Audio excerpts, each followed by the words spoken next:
हम आज एनईडी के टेस्ट की तैयारी के लिए कुछ मज़ीद एमसीक्यूज़ करते हैं, लेकिन ये एनईडी के नहीं है, ये मेरे ख़्याल से दाऊद के हैं, दाऊद यूनिवर्सिटी है। खैर जिसके भी हों, फिज़िक्स के हैं ये, बहुत आसान से इसमें देख लेते हैं। The unit of torque in international system of units, international unit of, अच्छा से टॉर्क का जो यूनिट होता है वो क्या होता है? टॉर्क एफ के बराबर होता है। एफ का यूनिट होता है न्यूटन, इसका होता है मीटर, और न्यूटन मीटर यहाँ पर टॉ, तो इसमें हो जाएगा न्यूटन मीटर। 25 न्यूटन फोर्स, अच्छा ये न्यूमेरिकल है। 25 Newton force act along x axis, 25 Newton की फोर्स एक्ट कर रही है एक्स एक्सिस। थीटा कितना है? 0 डिग्री। ये एक्स एक्सिस है ना, तो ये 90 डिग्री हुआ, तो ये 0 यूँ बनता है ना एंगल 90, और फिर ये 180 पर 360, तो ये 0 हो। तो इसका पूछ रहे हैं वाई कंपोनेंट क्या होगा? F Y is equal to F sine theta. F कितना है? 25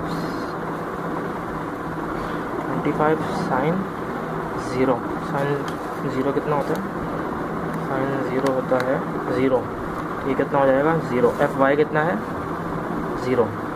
by dividing the displacement of a moving body by the time taken, अगर यहाँ पर whole by dividing the whole displacement to the whole time, तो ये होता average velocity. ये सवाल में होल नहीं लिखा हुआ, तो हो सकता है ये प्रिंटिंग मिस्टेक हो। The velocity and acceleration of a body moving with uniform speed in a circle are uniform. Circle में अगर कोई बॉडी मूव कर रही है, उसकी वेलोसिटी तो ये होती है v, सही है, और उसकी एक्सेलरेशन कहाँ होती है? ये ac। तो अब ये परपेंडिकुलर हो गया, सही। हाँ, द वेलोसिटी और एक्सेलरेशन परपेंडिकुलर होती हैं। इन ऐसा unit the value of g की वैल्यू क्या होती है ऐसा यूनिट में? 9.8 मीटर पर सेकेंड स्क्वायर। जी की वैल्यू याद कर लें, 9.8 भी होती है, 980 भी होती है, 32 भी होती है। ये फुट पर सेकंड में हो गई, ये सेंटीमीटर पर सेकंड में हो गई, ये मीटर पर सेकंड में हो गई। इसमें ऑल ऑफ दीज होगा अगर यहाँ पे सेंटीमीटर हो जाए, सही, क्योंकि 32 फुट पर सेकंड भी होती है, 9.8 भी होती है, या तो कोई ऑप्शन होगा बोथ बी एंड सी। तो the SI unit of forces क्या होता है? न्यूटन होता है, और ये भी होता है kg metre per second square. The diagram show ही नहीं करी हुई।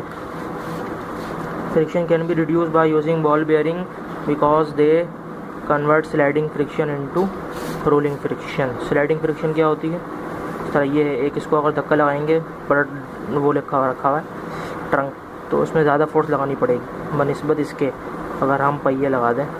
स्लाइडिंग फ्रिक्शन इसमें कन्वर्ट हो गई रोलिंग फ्रिक्शन, जो कि कम होती है सबसे। A body is said to be in equilibrium if it is moving with acceleration, uniform acceleration, क्योंकि यूनिफॉर्म इक्विलिब्रियम में होने के लिए a 0 होना चाहिए, एक्सेलरेशन, सही है। तो एक्सेलरेशन जब भी 0 होगा जब वेलोसिटी यूनिफॉर्म होगी, कुछ चेंज नहीं आ रहा होगा। Torque about an axis is defined as the product of following force and moment arm. Mass and force, नहीं ये तो नहीं होता। मास एंड एक्सेलरेशन ये भी नहीं होता। Force and momentum, F into D ना, एफ और डी मोमेंटम कहलाता है।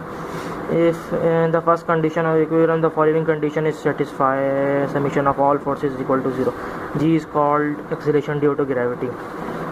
If a stone is tied to the end of string, अगर यूँ घुमा रहे हो, and whirled in a circle, circle में घूम रहा हूँ, the tension in the string provide centripetal force. कैसे?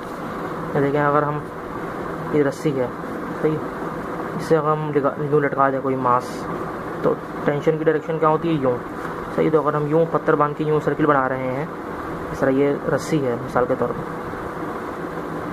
तो मास पत्थर तो यहाँ होगा ना, तो इसकी डायरेक्शन कहाँ होगी? यहाँ पे। और यहाँ पे किसकी फोर्स की डायरेक्शन होती है? एफ सी की, सही। बाकी हमने